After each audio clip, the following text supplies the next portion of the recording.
Quiero dar la bienvenida al grupo Minería Ética este viernes 25. Hoy día nos acompaña Marcelo Stocker, ¿ya?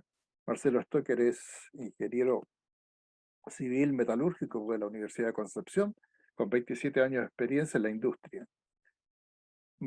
Y 13 de los cuales es en minería, 7 en celulosa y como consultor nacional e internacional en neurogestión de riesgos operacionales.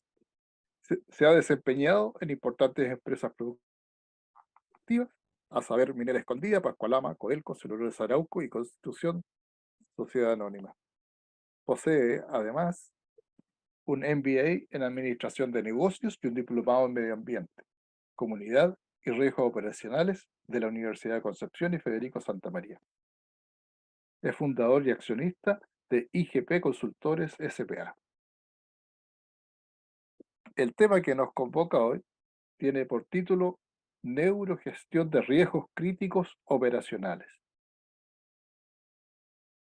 Esto ya tiene relación con los riesgos operacionales y con foco en la continuidad operacional del negocio y análisis estratégico en la industria minera. Sean estos incendios, derrames, fallas catastróficas, operacionales, accidentes fatales, pandemias, huelgas, eventos naturales y eventos antrópicos. De eso vamos a conversar esta tarde. Por lo tanto, bienvenido Marcelo, muchas gracias por acompañarnos, ¿ya? Y te doy la palabra. Si faltó algo en mi presentación, por favor, inclúyelo, porque Sí, esto es una conversación. ¿Mm? Pequeño minero, desde hace unos meses. ¿Ya? También estás dedicado a la producción de Incursionando en la minera. pequeña minería. Bien, me parece. Bien. ¿Mm? Oye, Ahí tengo un sueño con la... estamos ahí observando tu presentación, pero Sí, tienes que ponerla en modo presentación. Eso, ahí. ¿Mm? ahí se Ahí ve. está. Sí, ahora se ve bien. ¿Mm? Ahora se ve bien. Así que, por favor, Marcelo. Ya, a ver, voy a achicar esta. Ahí. Bueno, lo que quiero compartir con usted es la experiencia que he tenido en todos estos años de trabajar en la industria, con la gestión de riesgo, ¿ya? Particularmente en la minería y en la industria de la celulosa, y después de haber conocido la neurociencia. Le adelanto que nuestro cerebro no está diseñado para evaluar los riesgos en el largo plazo. Pero sí está diseñado, el 95% de todo nuestro hardware ya ha evolucionado para evaluar el riesgo en el corto plazo. Después lo voy a contar más al respecto. Esto es importante porque a pesar de todo lo que, sobre todo en seguridad, que se hace en la industria, la gente siempre se accidenta y permanentemente estamos viendo nosotros accidentes, incendios, protestas, paros, etcétera. Y uno se pregunta después que ocurren las cosas, bueno, como dicen, ¿cómo no la vieron venir? En el fondo es cómo no evaluaron lo que estaba pasando. O sea, no hicieron una evaluación de riesgo. Y el punto es que en el fondo falta conectar en estos procesos a las personas. Siempre se ven como muy ingenieril esto. Aunque esto es una elaboración de riesgo, es un proceso ingenieril, de ingeniería de detalle, riguroso, donde uno tiene que hacer esta evaluación con un equipo multidisciplinario, tomarse muchas horas de trabajo, ¿ya? Para finalmente llegar a un producto donde uno identifica el riesgo, identifica los controles. La presentación se llama Neurogestión en riesgos operacionales. Yo me voy a enfocar más en el tema operacional, porque el riesgo se puede aplicar en cualquier cosa. ¿Ya? Antes de construir un proyecto,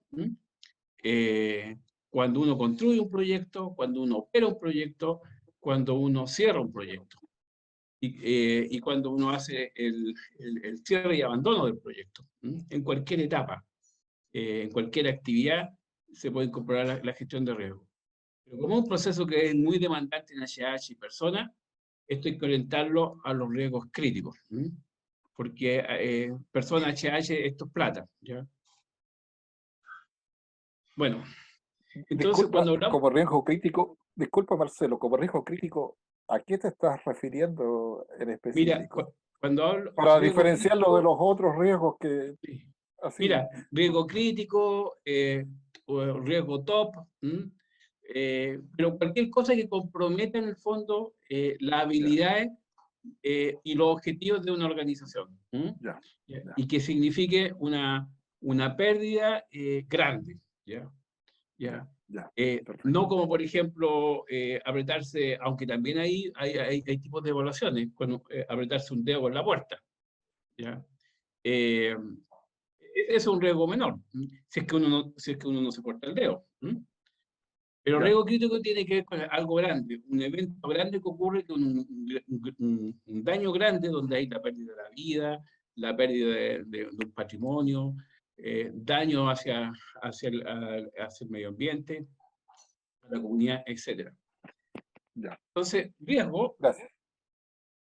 ¿cuándo es problema? O sea, nosotros vivimos permanentemente sobre todo riesgo.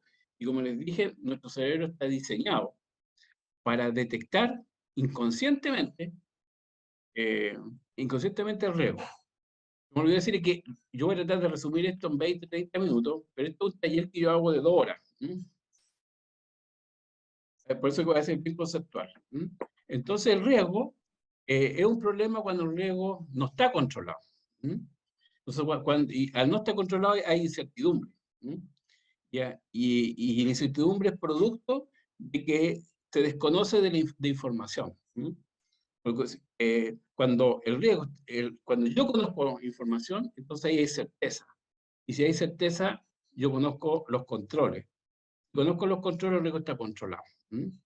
Entonces, en la medida que yo desconozco información respecto a la situación, ¿ya? Ahí ese riesgo es alto. Y en algunos casos ese riesgo se puede transformar en una crisis. Como por ejemplo, una crisis puede ser que una de las últimas, la que estamos viviendo ahora, con el tema del paro de los camioneros. Estamos pensando, esto podría convertirse en una crisis, porque no se evaluó bien esta situación previamente de lo que estaba pasando.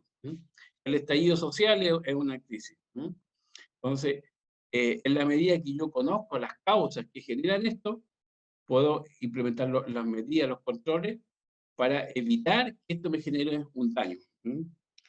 Y eso es lo que busca la continuidad operacional, generar certeza. Mantener los riesgos bajo control, mantenerlos verdes. Ahora, el riesgo cuando hay incertidumbre es como una ruleta.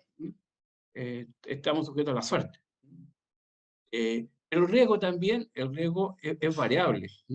No basta con identificar el riesgo, no basta con definir las medidas de control, implementar las medidas de control, sino que hay que monitorearlas para tener un control permanente. Porque esas medidas de control, como dependen de las personas, en algún momento fallan y vuelve el riesgo a su condición original. Entonces, este proceso de gestión de riesgo consiste en identificar esos riesgos críticos, bajar ese nivel de riesgo, ¿ya? A un riesgo que sea tolerable, ¿ya? Y mantener todo un proceso de monitoreo sobre sus medidas de control. En el fondo, eso es, hay distintas metodologías, pero la esencia de la gestión de riesgo es. Cuando hablamos de riesgo de negocio, es todo aquello que pueda comprometer al negocio, a las capacidades, a la continuidad, al EBITDA, a la reputación, etc. Entonces tenemos riesgos operacionales, riesgos ambientales, riesgos de seguridad, riesgos legales. Cualquiera de estos riesgos que no esté controlado, o sea, que esté en rojo, ¿ya? Eh, va a involucrar una pérdida de capacidades para la organización y el riesgo va a pasar a ser crítico o intolerable. Y hay que gestionarlo para que no afecte la continuidad del negocio. Hay una gráfica que salió el DAI 2020, donde clasifican de acuerdo a la percepción de los altos ejecutivos eh, y hacen un ranqueo de estos riesgos, donde el número 1 es la licencia para operar.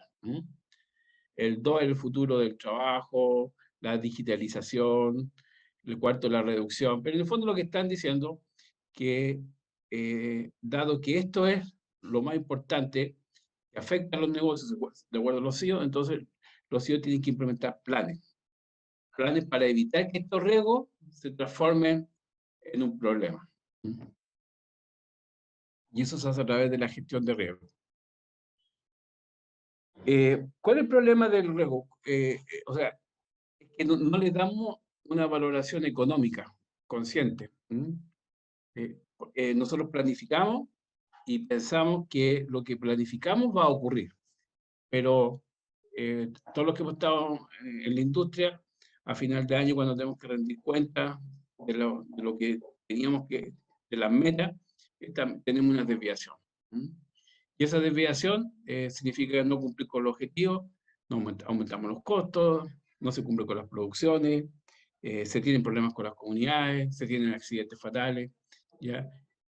Y entonces, en el fondo, deteriora, ¿ya?, tu valor como empresa. Entonces, el riesgo, la gestión del riesgo es un apalancador del negocio. Entonces, en la medida que yo tengo administrado el riesgo, ¿ya?, voy a poder asegurar el valor del negocio. Y es costo, es costo. Finalmente el riesgo es costo. Y costo no menor.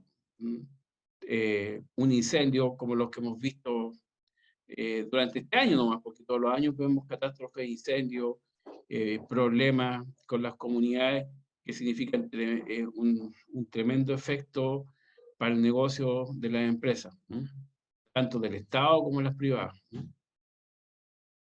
Y lo que vemos, en realidad, vemos una parte nomás. Vemos esto es como un iceberg. Y todo lo otro está invisible. No está visible. ¿Ya? Entonces, la gestión de riesgo lo que hace es visibilizar esta parte que está escondida abajo.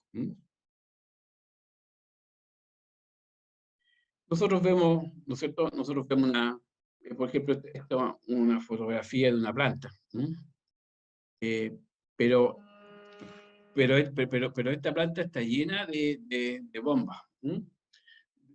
Es un campo minado que no soy capaz de verlo. ¿Por qué no soy capaz de verlo? Porque me acostumbré. Entonces, la evaluación de riesgo lo que hace es justamente visibilizar esos problemas, levantarlos y priorizarlos, ¿ya? Y aquellos que son críticos para el negocio, gestionar.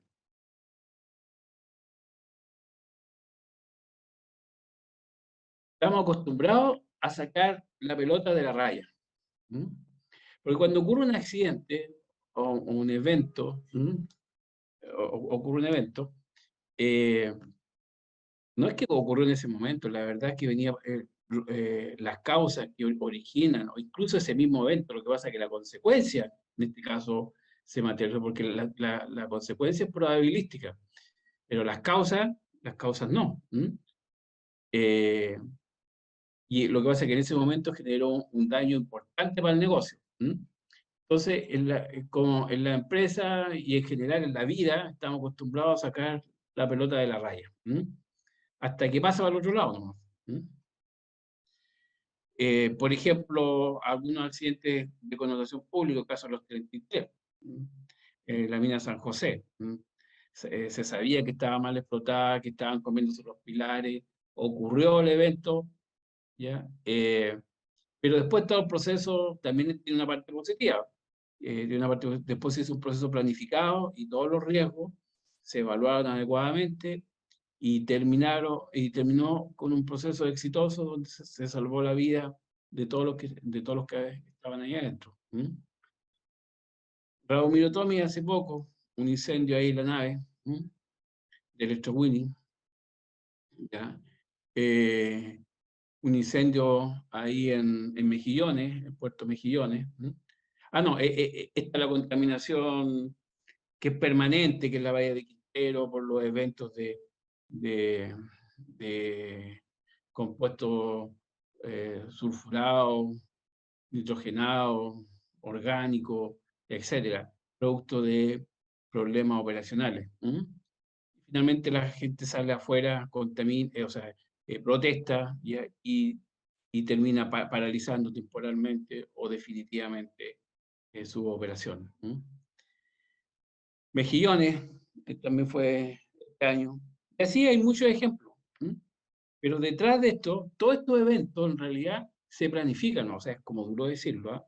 Pero cuando uno investiga estos accidentes, se da cuenta que las fallas vienen hace mucho rato ocurriendo.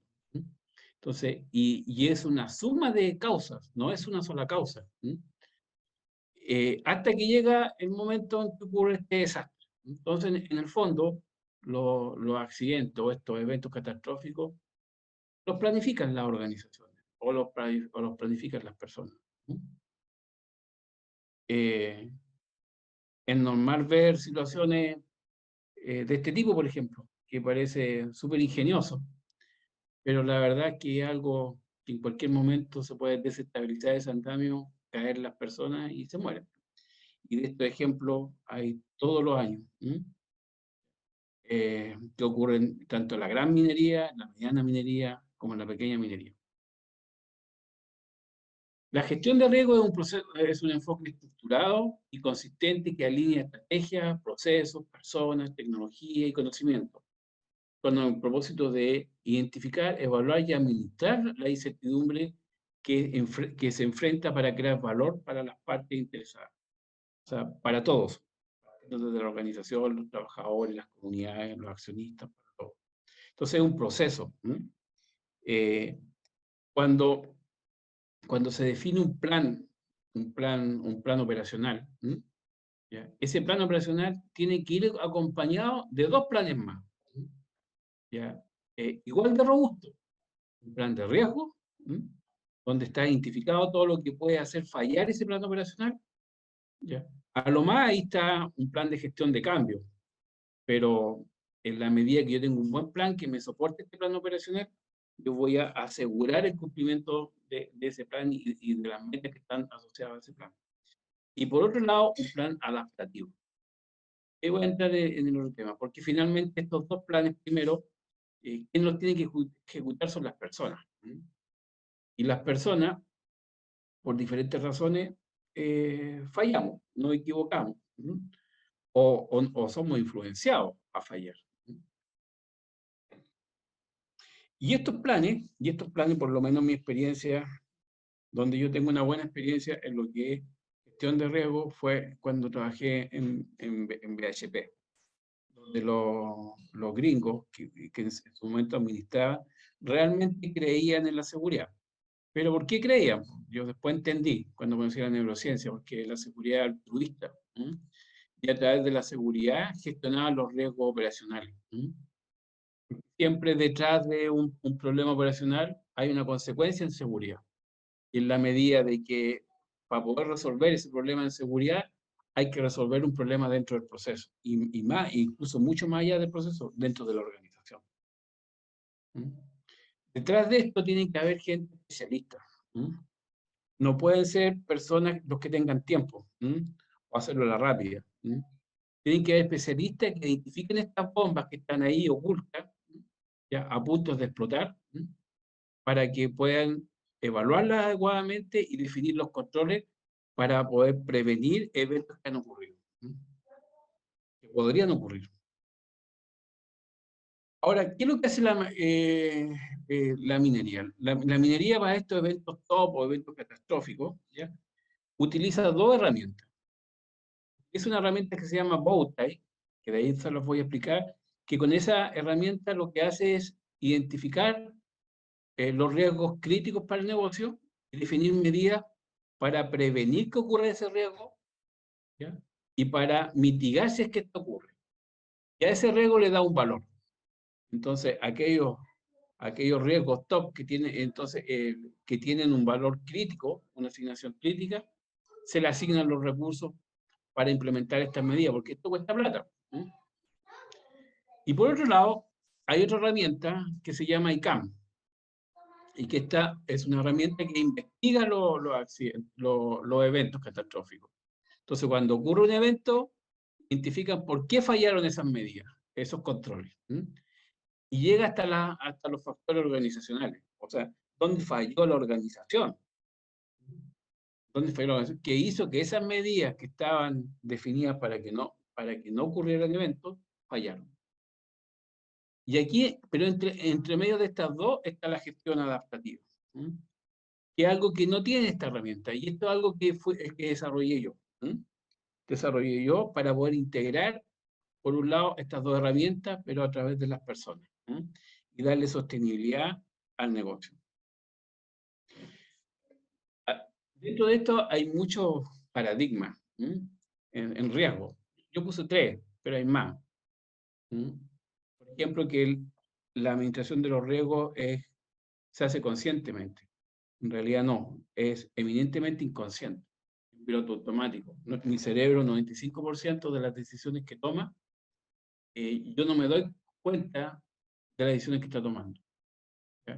Y eso es un punto sumamente relevante, porque nosotros pensamos, estoy hablando a nivel de industria, pero esto es la vida normal, que yo permanentemente estoy identificando los riesgos que están dentro de los procesos.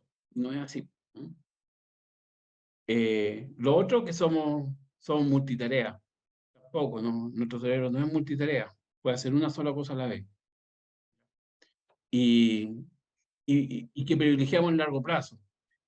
Tampoco privilegiamos el largo plazo. Nuestro cerebro privilegia el corto plazo.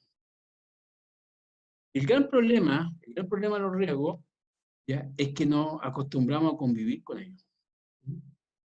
Y ya pasan a ser partes del paisaje. Un ejemplo de esto, por ejemplo, son los domadores de los cocodrilos, de los leones, que de repente se descuidan, le hacen cariño, ¿ya?, pero se olvidan que son animales, ¿ya? Y el riesgo está ahí, esperando a que yo me equivoque para atraparme. O el fumar. El fumar, sabemos que fumar hace mal, pero fumamos igual. Entonces nuestro cerebro lo que hace, elimina eso, no lo considera. Entonces, pero eso se da en muchas cosas. En hablar por celular, por teléfono, en mantener una condición subestándar, el no reparar una protección eléctrica, etcétera, etcétera, etcétera. Nos acostumbramos, porque nuestro cerebro, a la primera que lo identifica, y si yo no hago nada, entonces le baja el nivel de riesgo. Ya la tercera, que yo no hice nada, dice el cerebro, ya esto no es riesgoso. Y pasa a ser parte del pasaje. Es invisible. Nosotros somos una especie que nuestro cerebro ha venido evolucionando. Que la vida se cree que hace 1800 años partió con las células eucariotas.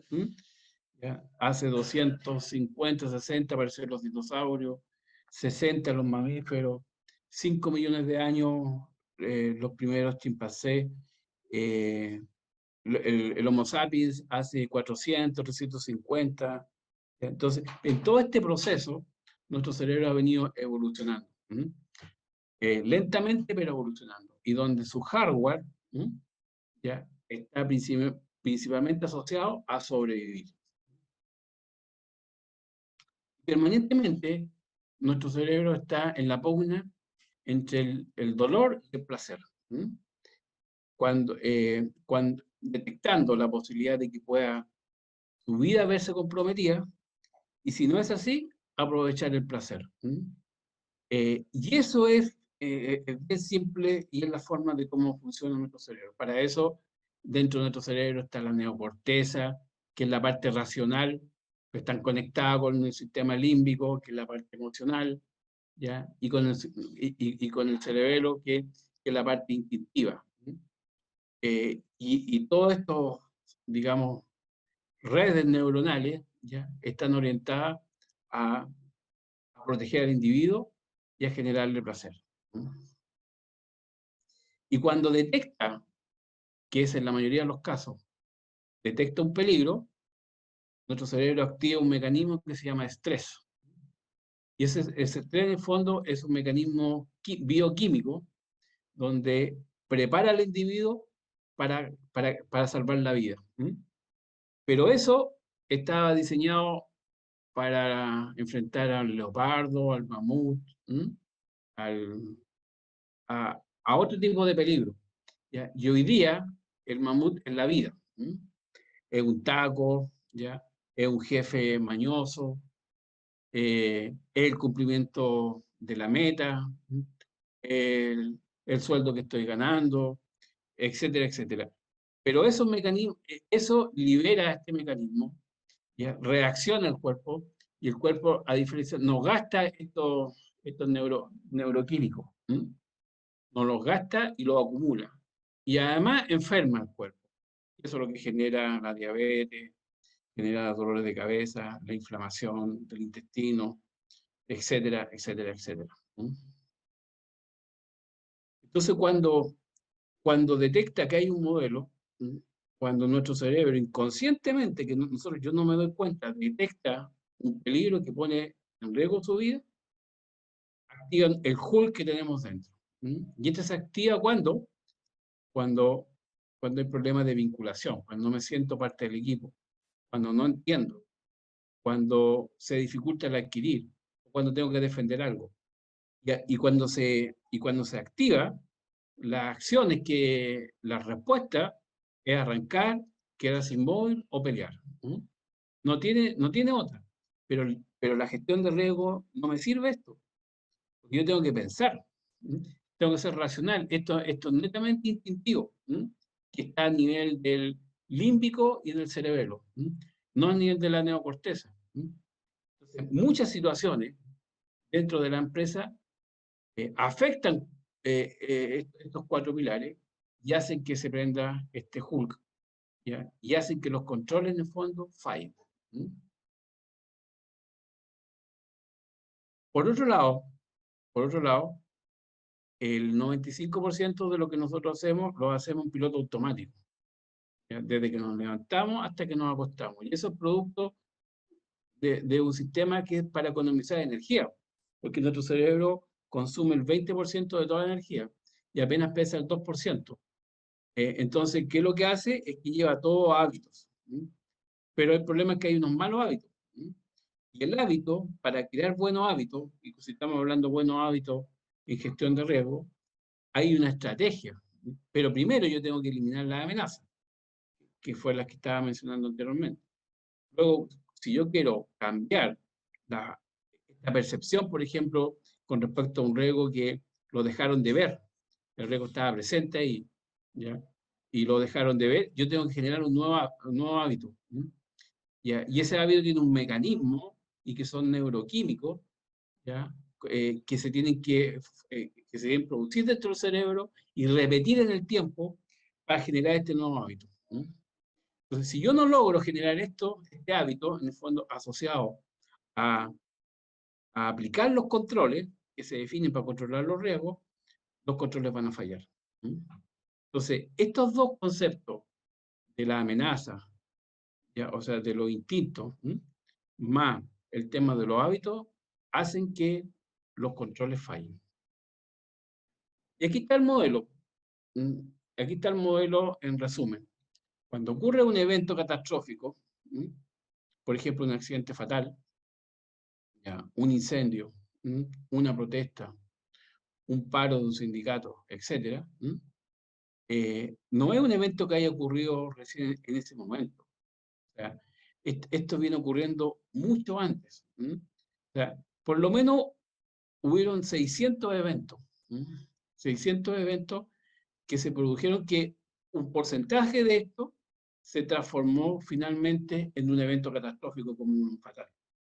Entonces, y estos eventos no fueron gestionados adecuadamente. Por eso que yo digo que los eventos, los accidentes catastróficos se planifican, porque no se toma acción antes. Antes que ocurra este evento, hubieron 10 accidentes menores, hubieron 30 incidentes o cuasi accidentes menores y 600 defectos dentro del proceso.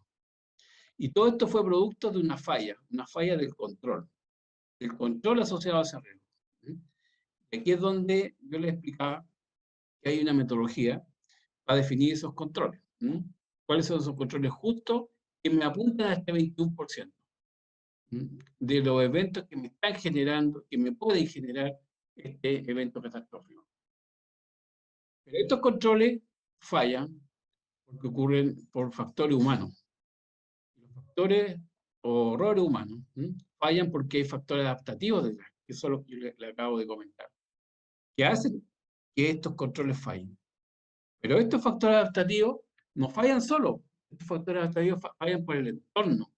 El entorno, ya sea físico, cultural, influencia o empuja, ¿ya?, a las personas para que fallen.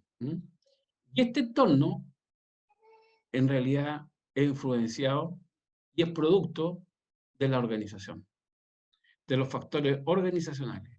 Y en el fondo ahí estamos hablando de lo que, los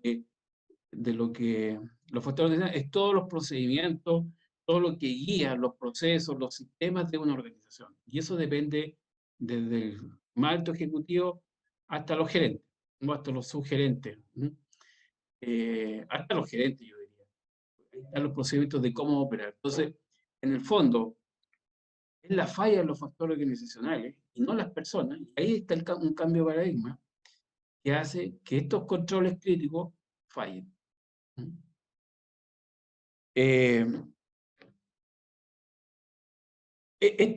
Después, cuando termine, ahí podemos conversar con más detalles sobre este tema. Pero voy a pasar en forma rápida de cómo se hace un bow tie. Como les dije, un bow tie es una herramienta de ingeniería. ¿Ya? Esto no es un proceso que yo lo hago en 1 hora, en 2 horas, en 3 horas. Estos son un riesgo crítico.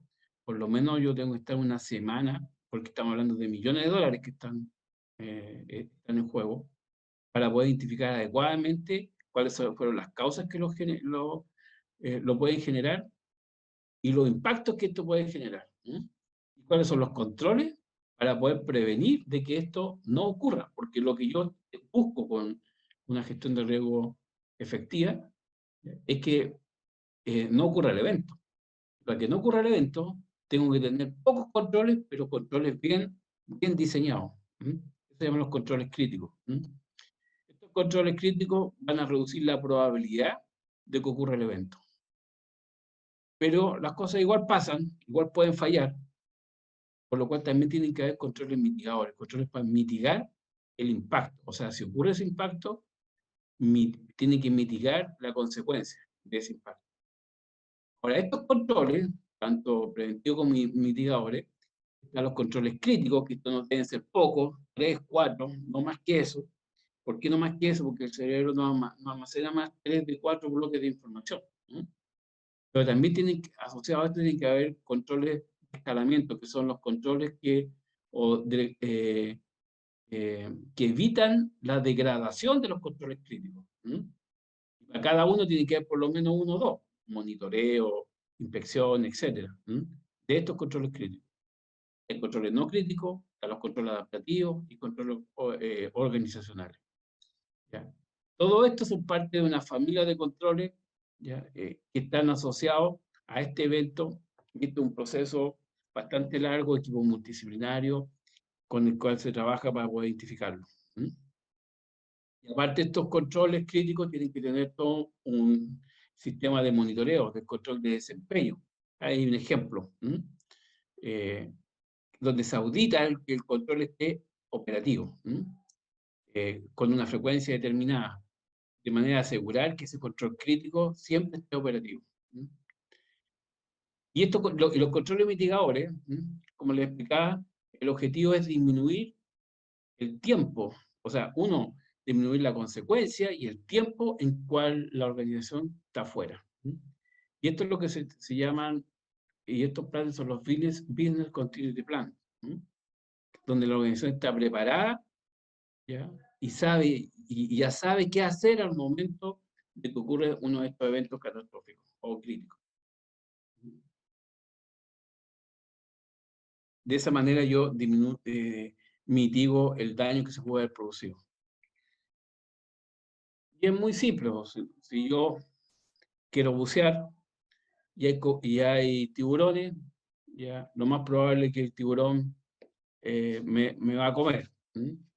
Pero si yo lo hago, evalúo el riesgo, ¿ya? Y tengo todas las medidas, eh, aunque la consecuencia igual puede ser la misma, pero producto de todos los controles, baja ya la probabilidad. Entonces, y ahí está controlado. Hay herramientas para identificar, para definir estos que ayudan, facilitan a administrar estos controles de prevención y mitigación. Este es un proceso, por ejemplo, de COVID. Desde que sale uno de la casa, que me tocó hacer este trabajo, hasta que uno vuelva a la casa. En cada una de esas etapas está el riesgo de contagiarse, y por lo cual tienen que haber controles. Al final, la cantidad de controles que hay es no menor, si estamos hablando si yo multiplico todo esto y el número de trabajadores, estamos hablando como 12.000 controles. Si yo no tengo sistemas, por otro lado, que me ayuden a controlar esto, finalmente pierde efectividad el diseño. Aquí, por ejemplo, hay un bow tie de cierre de operaciones. Hice un bow tie para mi proyecto minero, el que yo les contaba, de la empresa de la cual yo soy socio. ¿Y cuál es el riesgo de que nos cierren las operaciones? Entonces, ¿cuáles aquí son las causas que podrían generar este cierre de las operaciones? ¿Ya? ¿Cuáles son los impactos que me puede generar? ¿Cuáles son mis medidas de control para evitar de que me ocurra este cierre de operaciones? Y si se cierra, ¿cuáles son mis medidas de mitigación para que la consecuencia sea menor? Una herramienta simple que me permite tener bien mapeados ya los controles para asegurar la continuidad operacional del negocio. Acá, por ejemplo, está un bote asociado al COVID, con el mismo concepto. Acá, al trip de una turbina que me tocó aquí en el app, ¿ya? Identificar, hubo un evento, ¿ya? Donde falló la turbina, identificar los controles para que no volviera a fallar. Falla la turbina, son varios millones de dólares para la planta, etc. Acá una parada de planta general, esto para una celulosa. También este es un proceso donde en 15 días entran 4.500 personas. Si no se tienen los controles adecuados, pueden haber fatales, se puede alargar la parada, hay un aumento sobre costo de la parada, etc. Este trabajo fue bien interesante también que hice en celulosa, que es todo el sistema de gases, de olores. Las celulosas están insertas esto es para la operación, están insertas dentro de las ciudades, entonces el control de olores tiene que ser bien exhaustivo. Es bien complejo ya el sistema que hay para controlar los olores. Y ahí también hicimos un bow tie para asegurar que todos estos controles ya estuvieran operativos al momento de ocurrir cualquier falla, o que no hayan fallas, que se produzcan escapes de olores desde los procesos. Esto es un bow tie asociado a las fatalidades por electrocución eléctrica. Entonces ahí están todos los controles críticos, los descalamientos, las medidas de control, etcétera, para prevenir y para mitigar. Esto es un bow tie que yo hice de una auditoría, o sea, entregué mi reporte de auditoría para manejo de residuos, ¿ya? Y también lo presenté como un bow tie y cuáles los controles que había que tener para evitar incumplimientos legales, contaminación ambiental, etc.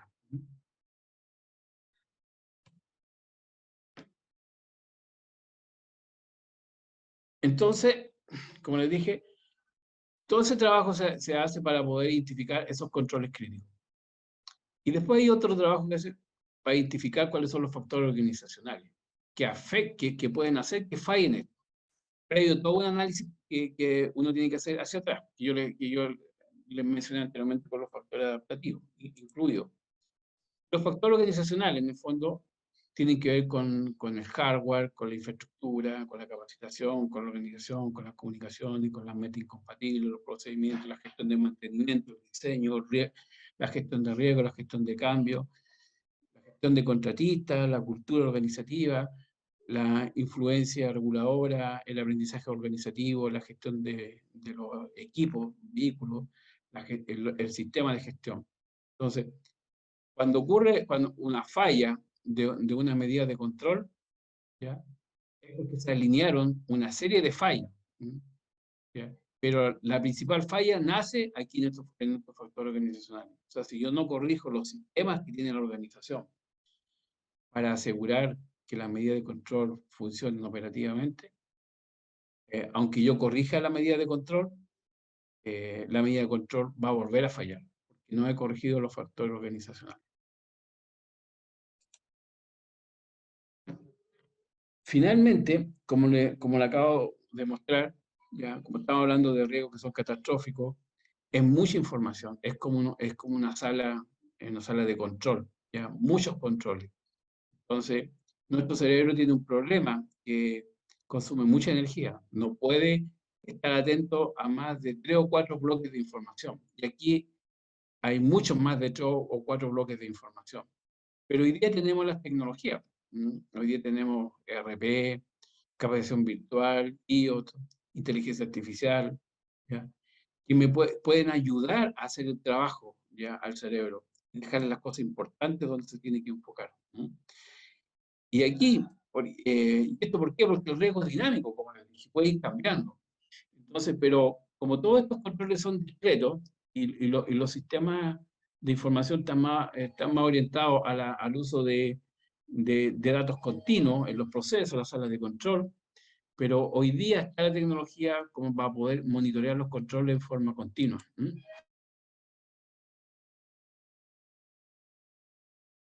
En estos sistemas y en forma fácil a través de una aplicación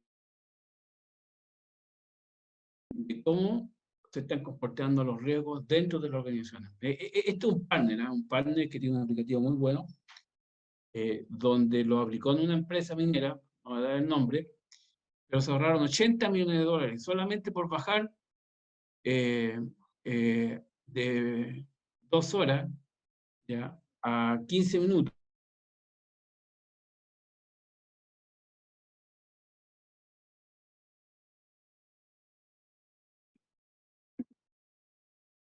Marcelo, estamos con un problema de retorno tuyo. Te has quedado congelado, Marcelo. ¿Cómo? ¿Me quedé congelado? Sí, quedaste congelado y se perdió la imagen aquí. ¿Mm? Ah, ya. Por favor. ¿Cuál? ¿Toda? ¿En No, qué no, no. parte? La última que estábamos viendo, la planta minera que no diste el nombre. Ah, ya no, pero esa era la última, esa era la última. Esa era la última. Era una lámina. A ver, déjame. Es que no se escuchó la explicación asociada. Ah, ya. Ok, ok. Yo estaba acá. Aquí. Claro, ¿Esa? Ya. exactamente. En esa tú dijiste, no voy a decir qué planta es, pero Bueno, esta es una planta que donde se aplicó este ERP para poder administrar toda la información asociada a seguridad. Y ya, ahorró $80 millones de bajar de 2 horas y media a 15 minutos. Pero aparte de eso, ya en minimizar todos los cuellos de botella que se generan por la gestión de los riesgos, o la gestión de las tareas. Eh, y con este aplicativo se puede visualizar en línea, aunque los datos son discretos, eh, cómo se está comportando el riesgo en todo el proceso.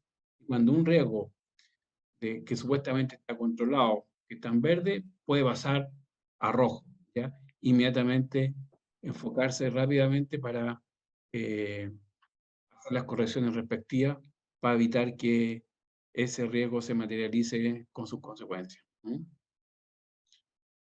Eso. Ya. Bien, quiero ofrecer la palabra si tienen alguna pregunta. Por favor, usen el mecanismo de la manito ahí.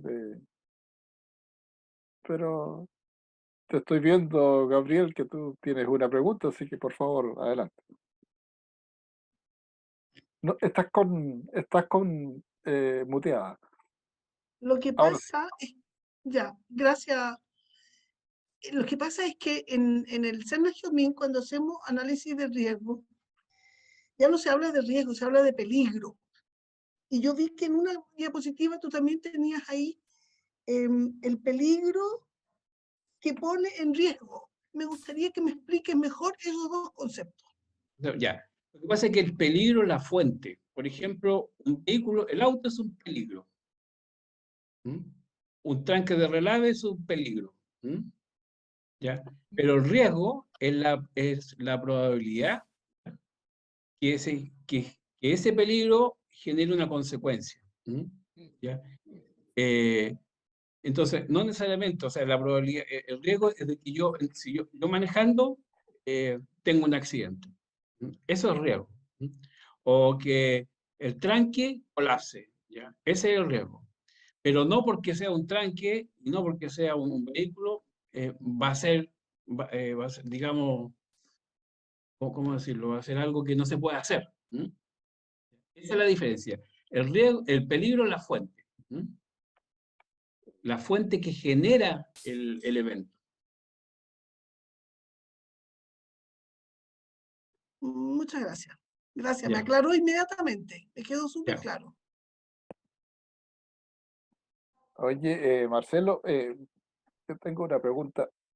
Eh, si bien es cierto, ¿no es cierto? Finalmente, quienes, quienes ejecutan las acciones, ¿no es cierto?, son las personas, ¿ya? Correcto. Y por supuesto, como tú bien dijiste, ¿no es cierto?, la capacidad cerebral está controlada con un máximo de capacidad para administrar información, ¿no es cierto? Sí, No tiene, digamos, un universo de procesos como las máquinas. Y dentro de todo eso eh, viene un proceso, lo voy a llamar degenerativo, que se asocia al acostumbramiento, por un lado, ¿no es cierto? Y por el otro lado, a asumir inconscientemente, dado que no ocurrió ni la primera ni la segunda y ya la tercera, ya, entonces como que ahí ya el riesgo no existiese ya para ese, en el razonamiento, ¿verdad? correcto. El cerebro es Ya, así, po. Para el cerebro es así. ya. Pero eso evidentemente necesita ser, ser Cambiado. remecerse esa Sí, fórmula de la que las sí, personas, como las personas actúan, digamos. ¿M? correcto. ¿Y, y a tu juicio, cuál es la mejor manera de hacerlo? Porque, por ejemplo, algunos hacen talleres, otros hacen, no sé, pues, simulacros, otros hacen capacitaciones, otros meten a la gente y le dan unas charlas que se quedan todos medio dormidos. Lo digo por experiencia, ¿ya? Sí, sí. Entonces, ¿cuál es a tu juicio, ¿no es cierto? O cuál es tu visión para poder involucrar eficazmente y en el buen uso del recurso y del tiempo para que eso no ocurra, digamos? ¿M? Sí. Que, Bueno, es difícil tu pregunta porque hay que consultar desde el punto de vista humano, de por qué nosotros actuamos de esa forma, ¿ya? Y yo te mencioné que aquí eran dos temas. Uno, actuamos por nuestro sistema de supervivencia, ¿ya? Motivado porque mientras nuestro sistema de supervivencia esté activado, mi cerebro va a hacer lo que sea. que va a privilegiar para él, porque no necesariamente su vida está en peligro, pero para su cerebro, para él, inconscientemente está en peligro. Entonces, y él va a actuar en función de eso. Y a mí me ha tocado investigar accidentes fatales. Por ejemplo, en Perú, en una mina, era la hora de almuerzo, ¿ya? Y faltaban, creo que 20 minutos. ¿Ya? Y había el sector por donde había que irse, que era un sector largo, que se iba a demorar más de 20 minutos, y otro que en 20 minutos llegaba, pero estaba cerrado porque había entronado recién. ¿Ya? Y cerrado y todo. Y las personas decidieron irse por ese sector. Porque sus sistemas de supervivencia no se podían quedar sin alimento. Entonces, por eso querían caber, yo no hablé de un concepto que cuando hablamos de riesgo, se llama la jerarquía, para los controles uno aplica técnica, se llama la jerarquía de control de riesgo. Y uno pasa de controles duros y controles blandos. Los blandos son los que dependen de las personas. Entonces, si la persona no lo aplica, no funciona el control. Y los duros son aquellos que no dependen de las personas, están automatizados. Entonces, independiente de si la persona se equivoca, el control actúa. Y ahí hay todo un criterio dentro de los duros y también dentro de los blandos. Y por ejemplo, la capacitación, ¿ya? El último de los controles, el EPP, el más bajo, y después viene la capacitación y los procedimientos. Entonces, eso depende que lo usen o no lo usen. Por eso tienen que haber, entonces cuando están enfrentados a situaciones donde son de alto riesgo, y por eso las compañías han privilegiado. Yo me acuerdo, en el año 95, ya VHP implementó los estándares de riesgo de fatalidad, ¿ya? Y definió como 12, si no me equivoco. La suma de todos sus controles eran como 60. ¿Ya? Y se dio cuenta que no consiguió muchos cambios. Seguían ocurriendo los fatales. Y después llegó el Bowtie. Entonces dijeron, ya vamos a elegir 3 o 4. Y ahí le empezó a funcionar. Entonces... pero tú lo ves como un proceso progresivo en la organización, digamos. Claro, es que en primer lugar, mira, y también es más fácil de lo que uno cree. ¿Ya? Porque el problema no está en la persona. Mira, el supermercado, te doy el siguiente ejemplo del supermercado. Cuando tú vas al supermercado, vas a comprar algo específico, pero llegas con más que lo que fuiste a comprar. ¿Ya? ¿Y por qué llegas con más que fuiste a comprar? Porque está diseñado el supermercado, ¿ya? Para que tú compres ese extra. Incitarte. Incitarte. Entonces, hay todo un diseño. Los casinos lo mismo. Los que van a jugar plata. Está diseñado. Hoy día todo lo que es el marketing está diseñado con neurociencia. Entonces, pero uno puede hacer lo mismo dentro de la organización. Uno tiene que definir los sistemas dentro de la organización para generar en lo visual, en lo que se ve y en lo que no se ve. Porque estamos llenos de políticas, súper buenas políticas, pero cuando le pregunta a alguien, tú dices, no, eso es para la tele. En la práctica eso no es así. Pero hay ¿cómo se llama? Se me olvidó un gringo, ¿ya? Y el que en el fondo, el primero que puso que la seguridad, ¿ya? Era el driver gatillante dentro del negocio para controlar todos los riesgos del negocio. Bueno, y crear hábitos, porque justamente crear un hábito, o sea, cuando uno tiene un programa y sacar ese programa de tu cabeza es muy difícil. O sea, de hecho están en piedra, es como que estuvieran grabados en piedra. Uno tiene que interponer otro hábito y que en el tiempo lo vaya aplacando. Pero para ponerse otro hábito, El cerebro tiene una forma de cómo se generan estos hábitos. Si uno conoce esa forma, como yo se la expliqué antes, y decide una estrategia para que ese nuevo hábito se aplique, tú lo vas a poder reemplazar. Pero todo esto viene de los factores organizacionales nuevamente. Porque si yo me centro a las personas nomás, no voy a lograr el cambio. Ya. Está Carlos ahí también que quiere hacerle una pregunta. Por favor, Carlos. Sí. Hola, gracias Marcelo por la exposición. Da como otra visión de todo el asunto relacionado con el riesgo. Mira, yo fui piloto civil durante varios años y en la jerga de los pilotos civiles se dice 3 eventos independientes generan generan un accidente. Y lo mejor es tirarse a aterrizar y ver y de tratar de repararlo, todos los problemas que pueden haber y revisar el avión completo nuevamente. Bueno, eso es aparte. Ahora, a mí me tocó trabajar durante algunos años en la fabricación de maquinaria agrícola. La maquinaria agrícola es terriblemente insegura. Me tocó, por ejemplo, diseñar estar en la evaluación del accidente de como una mesa que tiene un fondo que se mueve, donde sale el pasto del carro y de ahí se lleva al ventilador y picador que lo manda arriba al silo. Este equipo, esta mesa prácticamente, no tenía un marco donde uno podía sujetarse. De hecho, muchas veces se subía la mamá y los cabros chicos arriba del carro y botaban el pasto sobre esta máquina para que lo pasara por la picadora y el silo.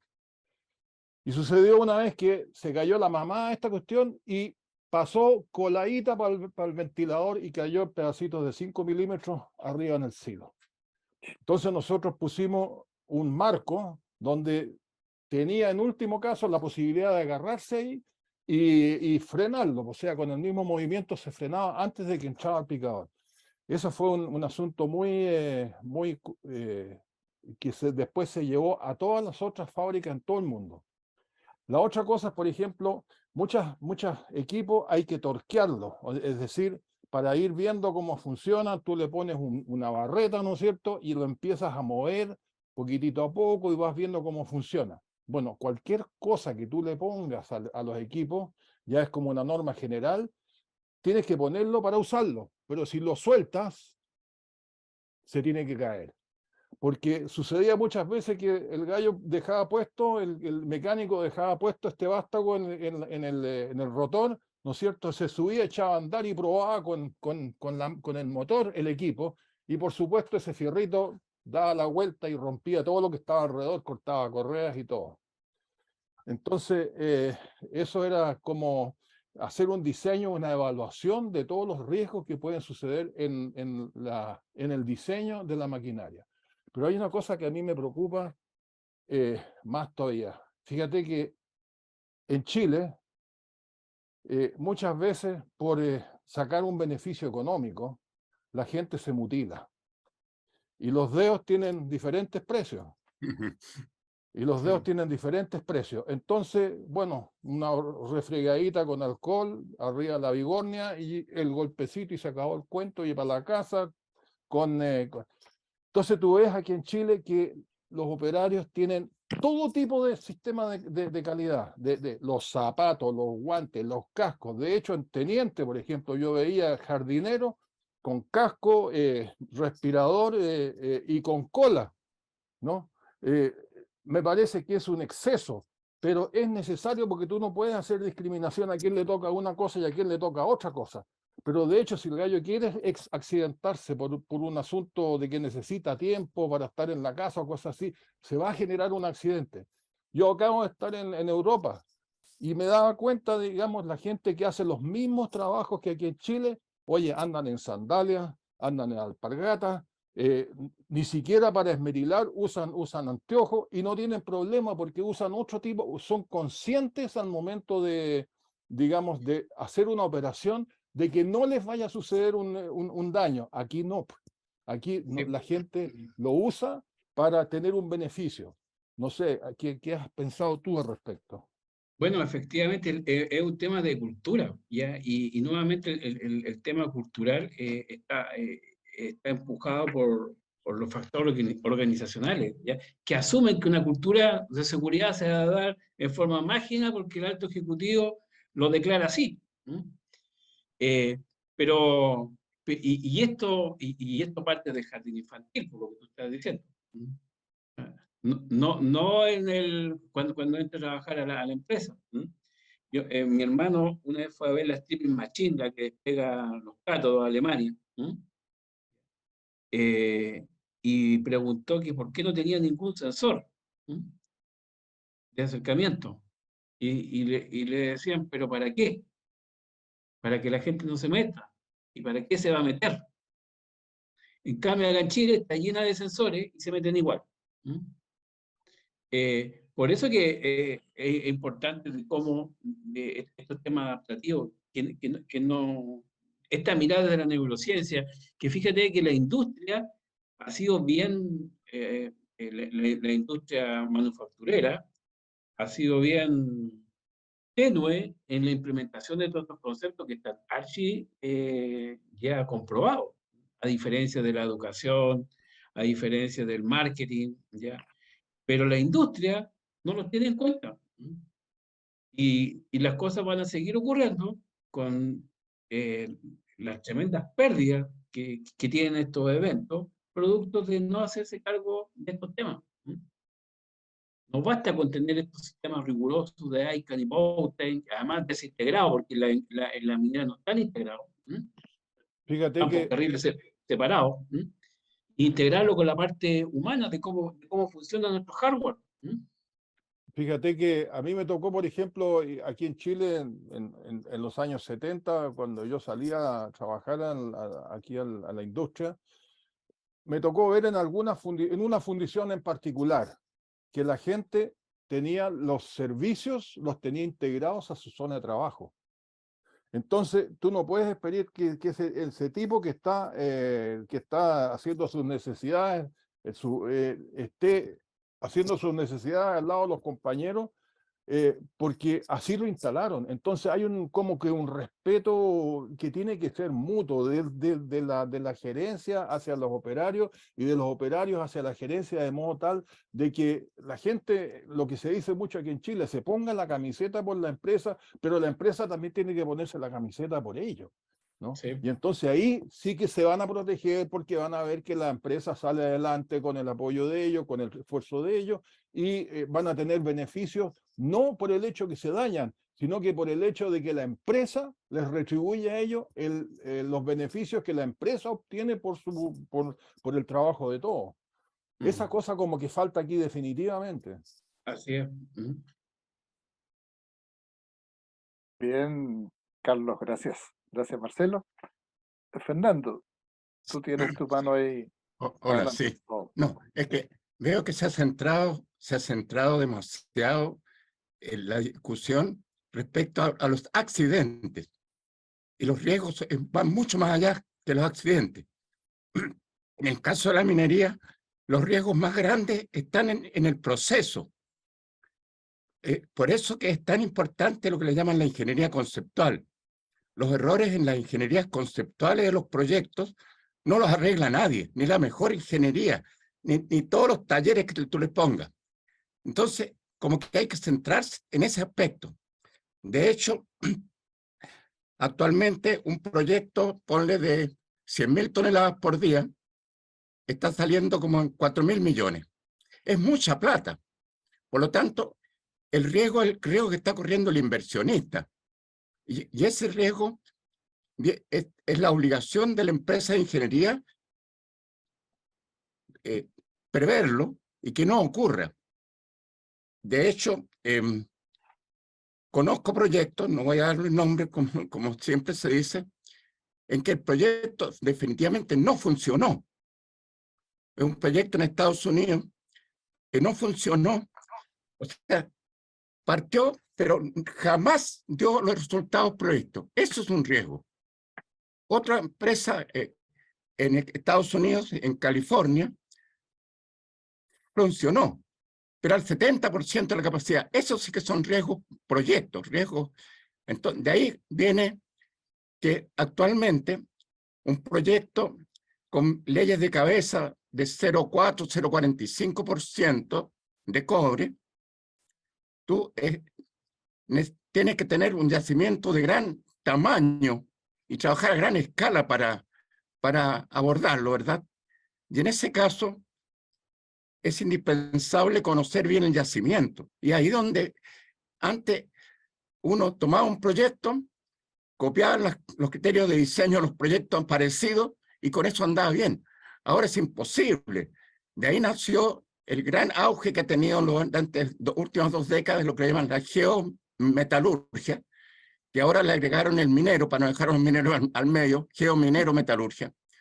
Porque antes pensaban que había que hacer un túnel y sacar muestras. Eso no sirve para nada actualmente, para nada. Lo que uno tiene que tener es un sondaje completo del yacimiento con una geofísica, ¿no es cierto?, y una geoestadística muy bien hecha para identificar muy bien el yacimiento y su variabilidad, porque es en la variabilidad donde está el gran riesgo. A mí me ha tocado, afortunadamente, yo trabajé 55 años en la minería antes de retirarme, y 30 años fue en proyectos. Y en proyectos, aprendí de proyectos primero con las empresas de ingeniería que nos hacían proyectos. Con ellos aprendí, y después me tocó al revés. Nosotros hacer proyectos para la minería. Y en los proyectos hay mucha gente que para ahorrar las horas no hace una buena ingeniería conceptual. Y eso es el riesgo más grande para la minería. Hay casos bastante claros. Afortunadamente, los proyectos que yo hice, que generalmente fue ingeniero de procesos, gerente técnico o gerente de procesos, y en algunos como gerente de las ingenierías conceptuales, nunca falló porque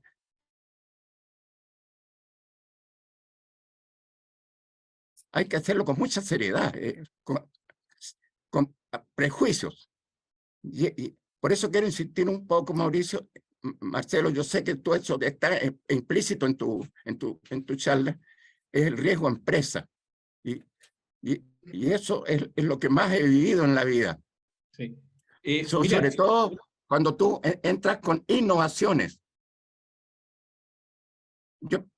¿Aló? Sí. Estoy Yo escuchando. empecé a trabajar el año 1963. Son 60 años, pero las primeras plantas que tuve a cargo eran con las ingenierías de los 30. O sea, son 100 años de ingeniería y he visto cómo ha variado. Y las variaciones, todos hablan que la minería es muy conservadora. Lo correcto es conservadora, pero con razón. Pero siempre está cambiando en proceso, está cambiando en tamaño, y eso hace que cuando tú manejas un proyecto, tienes que tener en cuenta todas esas variables. Eso es, Marcelo. Sí, no, efectivamente lo que tú dices. Cuando ocurre el evento, ¿ya? El evento nace dentro del proceso. ¿Mm? Entonces, el evento es solamente, el evento catastrófico, ¿ya? Es solamente uno, pero los eventos que hubieron dentro del proceso fueron 600 eventos. ¿Mm? Y esos 600 eventos, ¿mm?, fueron productos de la falla de los controles directos que estaban definidos para que esto no ocurriera. Pero esos controles, tienen toda la razón, son productos, ya, esta falla de los factores organizacionales. Y dentro de los factores organizacionales está el diseño.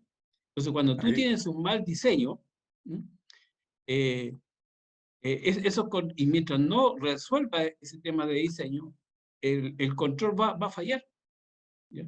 Y el problema es que el diseño es más difícil de cambiar porque, en el fondo, sobre todo cuando se construye un proyecto, tú sabes que cuando construyen los proyectos, siempre están en contra del tiempo. Y siempre están atrasados y siempre están con aumento de costos. y finalmente se lo traspasan al operador, el que tiene que operar, y está fuera de tiempo, tienen que hacerlo operar y ayudar para que opere, ¿ya? Y resolver los problemas en el camino. Pero eso es producto de que falló la ingeniería, porque la ingeniería, y la ingeniería también, cuando aprueba la ingeniería, siempre recorta los presupuestos. Entonces, dejan la geomecánica fuera, dejan esto otro, entonces una montonera de cosas que después cuando van a construir se dan cuenta que la necesitaban. Y ahí el proyecto aumenta su valor. Y todos los proyectos de lo que dicen, por ejemplo, el de Pelambre, que cuando partió el INCO, partió como con 1.500 o 1.300 millones de dólares, me acuerdo. Y creo que ahora va como con 1.500. Eso. Claro. A eso me refiero, porque hay un proyecto de alguna manera manejado por el gerente chileno, es un proyecto de los japoneses. Y dentro del equipo habían varios japoneses y se daban cuenta de que no se estaban tomando buenas decisiones, pero son tan disciplinados que no reclamaban. Y me contaban a mí, oye, Fernando, ¿cómo toma esta decisión el jefe? Pero no se atrevían, porque ellos son tremendamente disciplinados. ¿Y qué pasó? Que el proyecto partió con un poco más de 2.000 millones y terminó con 4.000 millones. Y en estos momentos, ¿por qué siguió adelante? Porque en realidad el dueño, la ganancia no era en el proyecto. La ganancia era asegurarse el cobre porque es una empresa que es integrada verticalmente.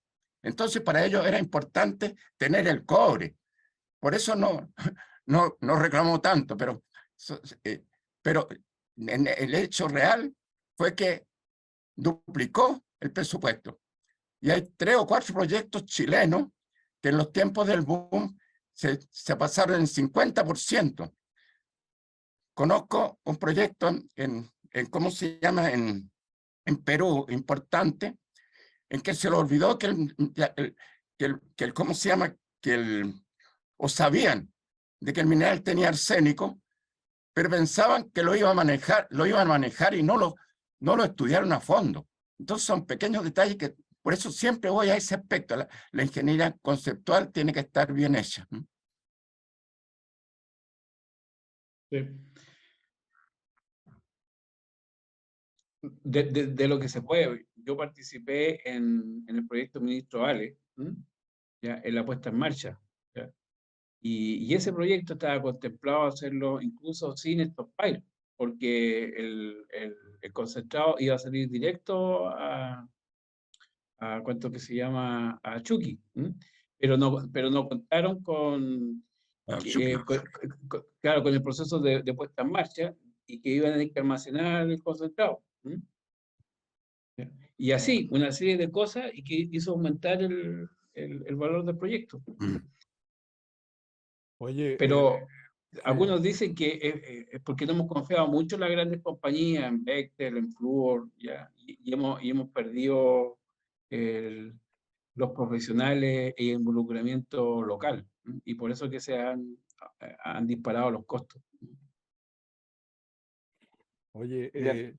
con respecto a lo que decía Fernando y lo que acabas de decir tú también, que los proyectos muchas veces los mutilan, y eso lo podemos ver claramente. Fíjate que estuve a comienzo de año en Estados Unidos y las centrales termoeléctricas están en medio de la ciudad. Están en medio de la ciudad. Y aquí nosotros tenemos unas par de plantas y están todas con el estigma de que crean como zonas de sacrificio. Me parece terriblemente denigrante para el país de Chile de que la ingeniería correspondiente le haya hecho los recortes seguramente le hicieron los recortes a los proyectos para decir, bueno, ¿qué importa el asunto ambiental? Saquémoslo así nomás, comprémoslo así nomás. Y después el riesgo grande es que te paren la planta. Lo mismo pasó con la crianza de chanchos en Vallenar. Les pararon la planta. ¿Por qué? Porque le hicieron recortes seguramente a los proyectos. Norddeutsche Affinerie está en el centro de Hamburgo o está en zona de ciudad. no tiene problemas con el ambiente. Sin embargo, aquí nosotros tenemos problemas. ¿Por qué dejamos de lado las cosas importantes para que nosotros definitivamente como ingenieros y como productores de algo nos sentamos tranquilos de poder sentarnos a trabajar y que no tengamos a la gente afuera reclamando porque les estamos contaminando, porque estamos aquí, estamos allá? ¿Por qué no Bueno, hacemos las cosas bien? los problemas que tienen los estudios de impacto ambiental tienen relación con lo que estamos hablando recién. La ingeniería con la cual se construye, primero, no es la suficiente, y tampoco es la definitiva. Entonces, y se presenta el estudio de impacto ambiental con esa ingeniería. Entonces, y por eso es que muchas veces es rechazada, porque la ingeniería es insuficiente. Y después, además, termina que cuando lo van a construir, dice, oye, pero ¿y esto no lo vamos a construir? Esto cambió aquí. Pero eso no está dentro de la RCA. Y vuelta a hacer otro, lo que pasó en Pascualama. Pascualama, el primer estudio de impacto ambiental de Pascualama se aprobó así, rapidito. Y después hicieron modificaciones, ¿ya? Eh, ingresaron la primera adenda, pasó sin problema, y la segunda adenda se metieron realmente y se transformó en 5 estudios de impacto ambiental, porque estaba hecha mal la ingeniería. Veamos, por ejemplo, el puente sobre el río Caucau. Se sabía que el asunto iba a resultar mal. Yo tengo bastante buen contacto con el dueño del astillero que hay allá, el astillero Valdivia, y le pregunté, oiga, usted, ¿por qué no se preocupó usted? Usted hace barco, o sea, un barco pasa el doble del tamaño del puente. ¿Por qué? Mire, yo lo hice, me cabrearon. Al final los dejé que hicieran las cosas y sabía que estaban mal hechas. Entonces, ¿por qué no hacemos la ingeniería bien hecha? ¿Por qué tenemos gente que no es adecuada, no es idónea para hacer ingeniería? Los dejamos hacer ingeniería y después tenemos los problemas. Y fíjate cuántos años está el puente ya instalado y todavía no puede funcionar y todavía estamos discutiendo en todo Chile. ¿Ah? Cada cual da su opinión por un asunto que quedó mal hecho ingenierilmente.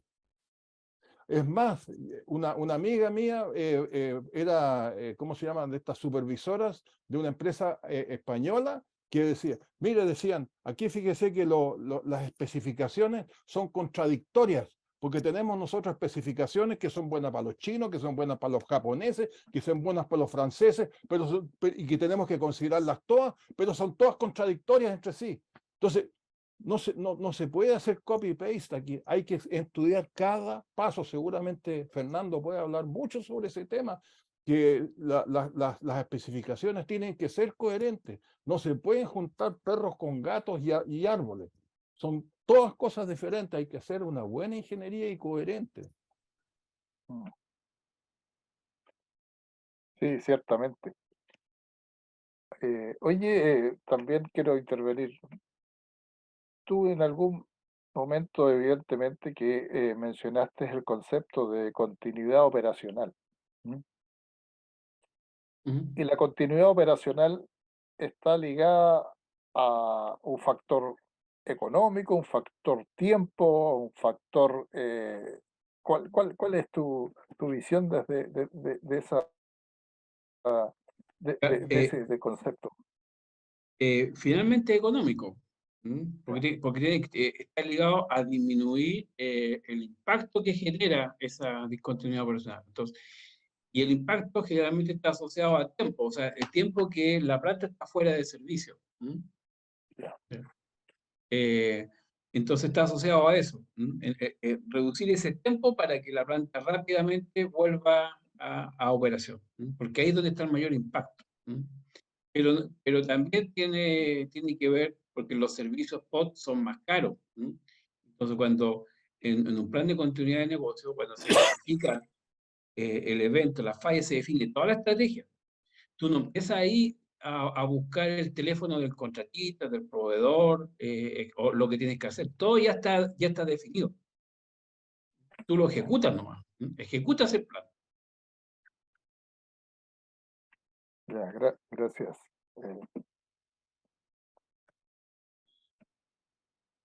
No sé si hay alguna otra pregunta.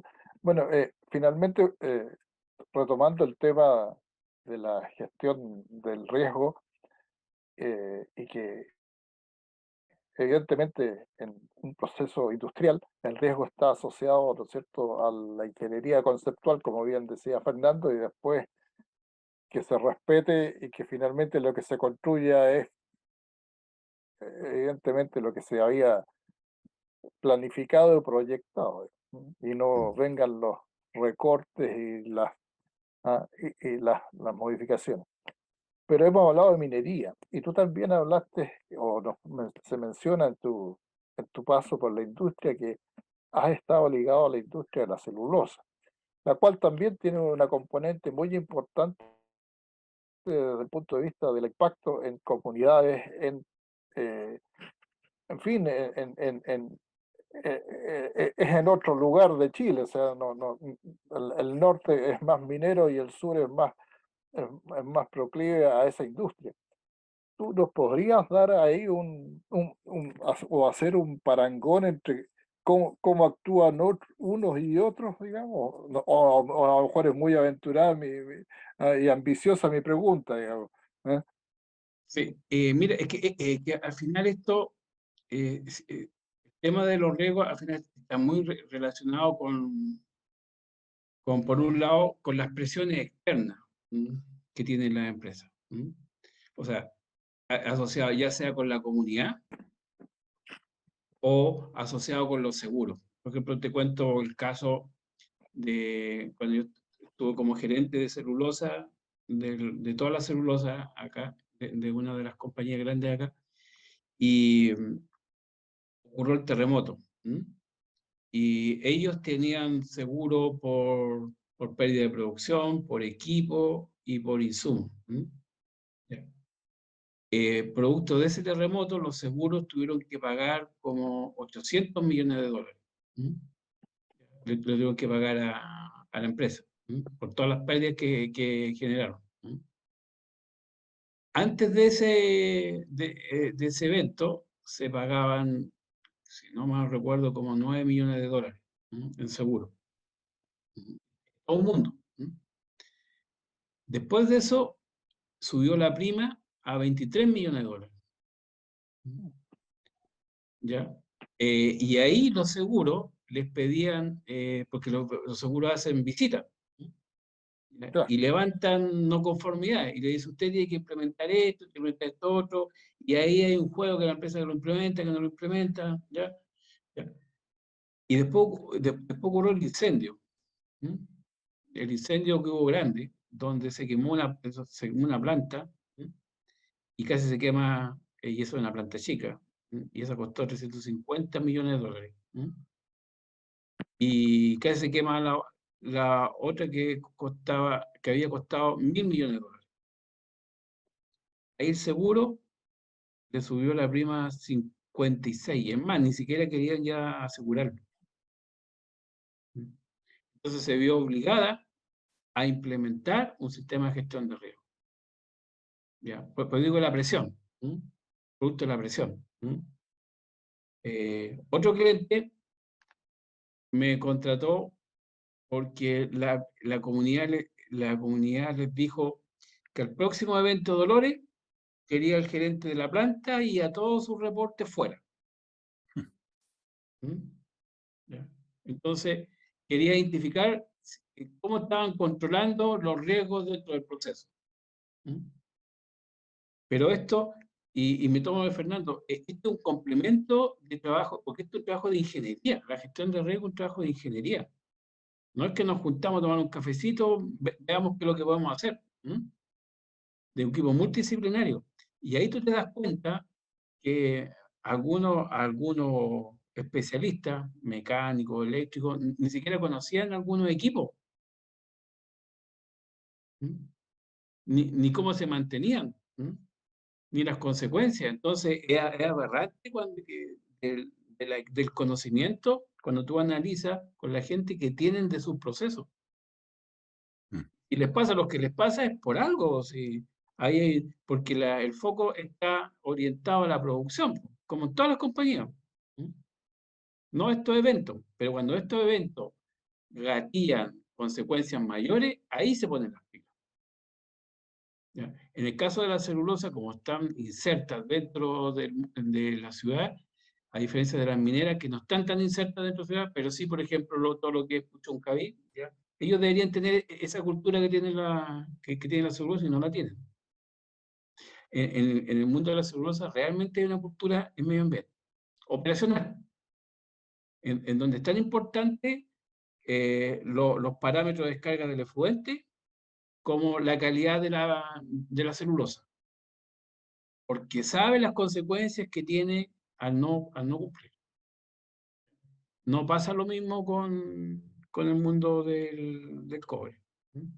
Ahí nos falta. En todo Gracias. caso, perdón, en todo caso, la ingeniería en el cobre ha cambiado mucho con la ingeniería 3D.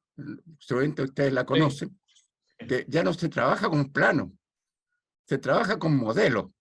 Y uno va viendo y viene la gente de la planta a revisar y a hacer, se ubican todas las interferencias, dónde puede haber un daño, y prácticamente uno tiene la faena a la vista. Es algo, para mí, más o menos los últimos 10 años que hice proyectos, me tocó generalmente coordinar esos talleres en 3D en que uno revisaba como que estaba andando por la planta y viendo todos los detalles, y venía el superintendente de la planta, ya sea si la planta, en el caso, por ejemplo, uno de los mejores proyectos que me tocó hacer fue Spence, porque el gerente del proyecto de ellos era muy bueno, por ver un australiano de BHP, que tenía mucho criterio. Y no era esos gallos que repiten las cosas que hacen los otros, sino que él pensaba y buscaba soluciones. Y uno de los pocos proyectos en Chile que se hizo sin acopio. Fue tremendamente criticado, un proyecto sin acopio primario, pero fue una decisión que tomó el gerente de BHP con gran justificación. Y en la mañana, cuando hablábamos del acopio de ¿cómo se llama?, de Chuquicamata, me acordaba de eso.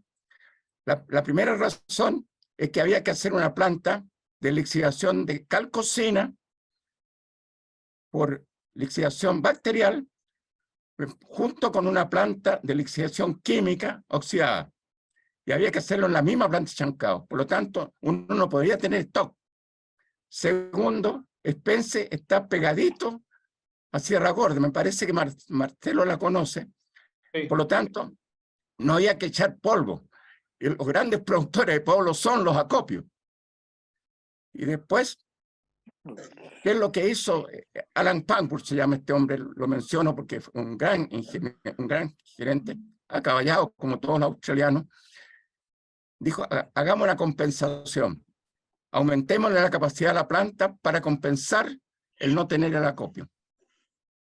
Después de 15 años, mucha gente criticaba cómo se le ocurre poner sin acopio, pero funcionó. Pregunto, ¿dónde está el acopio en una planta de lixiviación en pila? ¿Dónde está el acopio? En las pilas. No es lo mismo la concentradora. La concentradora necesita un acopio, pero antes decían hay que ser 24 horas. ¿Pero por qué 24 horas? Poco a poco han ido buscando una cantidad más razonable, porque, por otra parte, Andrés me da la impresión que es muy minero. Los mineros son muy desordenados para trabajar. Yo soy plantino y en realidad, en el caso de RT, por ejemplo, los mineros insistieron tener 3 descargas de los camiones. De repente llegaban 3 camiones y después 1 hora que no llegaba ningún camión. Dijo, Alan dijo, mire, le vamos a dejar una sola entrada. Tienen que estar un camión detrás del otro y nunca llenar ¿cómo se llama? El chancador primario, porque si viene un hinchancable, queda la crema. Entonces, son criterios que de repente la gente que no conoce no los usa. Es algo que, un poco de la experiencia personal, digamos. Tiene que ver con el estándar de trabajo. Entonces, los chilenos somos muy improvisados, o sea, los latinoamericanos. ¿Mm? No nos gusta seguir estándar, no nos gusta. Es la improvisación. ¿Mm? No, eso es verdad, que la improvisación es parte integrante del acontecer en la ejecución de actividades dentro de ya sea la minería, la construcción, en fin, o sea, todo lo que sea proceso lleva una componente de improvisación, sobre todo si son actividades que se desarrollan por única vez, digamos, o sea, y no son sistemáticas, que se asocian a un proceso productivo que está siempre repitiéndose el mismo, por así decirlo, ciclo. El mecánico está acostumbrado a trabajar con un plan de trabajo. ¿Mm? En cambio, el operador es más de rutina. ¿Mm? Y improvisa más. Efectivamente. Bien, caballeros, no Ya. sé si hay más consultas. Bien, no nos queda más que Listo. agradecer a Marcelo por su estupenda y excelente charla. Sí. Ciertamente este tema va y altera. Te quiero pedir después unas palabras, pero voy a hacer una introducción para que cierres tú, Marcelo. Estos temas alteran el modo habitual de pensar que tenemos nosotros. O sea, va, nos invita a ir y dar un paso más allá. O sea, siempre o estamos mirando el día a día o estamos hablando de lo que pasó. Y este tema que tú nos planteaste y que tú nos has traído, pues, y que tuviste la gentileza de exponernos, nos invita a otra cosa, nos invita a mirar hacia adelante, porque sabemos que no sacamos nada con decir no nos ha pasado nada para atrás. Y eso no es garantía de que en el futuro no nos vaya a ocurrir, sino que tenemos que estar buscando mecanismos, estrategias y gestionando para que eso no pase. No sé, Marcelo, te invito a que des Efectivamente, una última reflexión. muy buen cierre, porque la gestión de riesgo es un proceso que mira hacia el futuro. ¿Ya? Y la gestión de riesgo ocurre en la neocorteza, aquí, en esta parte. ¿Mm? Y la neocorteza es la que más consume energía, más que el límbico, más que el cerebelo. ¿Mm? ¿Ya? Entonces, y el proceso de gestión de riesgo es un alto consumidor de energía. Entonces, y es por eso que nadie piensa que va a envejecer, que hay que juntar platita, ¿ya? Que uno se va a enfermar. Uno piensa que siempre va a ser joven, ¿m? Y nunca se va a enfermar. Y no guarda para el futuro.